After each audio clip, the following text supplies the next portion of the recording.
Dari sejumlah pulau yang ada di Kota Makassar, Dinas Kesehatan Kota Makassar telah menyiapkan 3 puskesmas di 3 pulau, di antaranya puskesmas yang ada di Pulau Sangkarang dan Pulau Barang Lompo.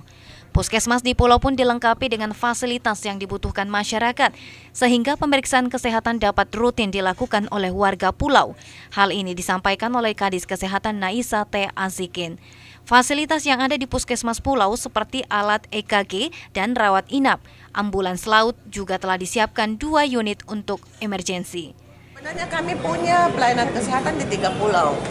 Yang pertama di Kecamatan Sangkarang, itu ada dua puskesmas. Satu puskesmas di Pulau Baralompo itu rawat inap.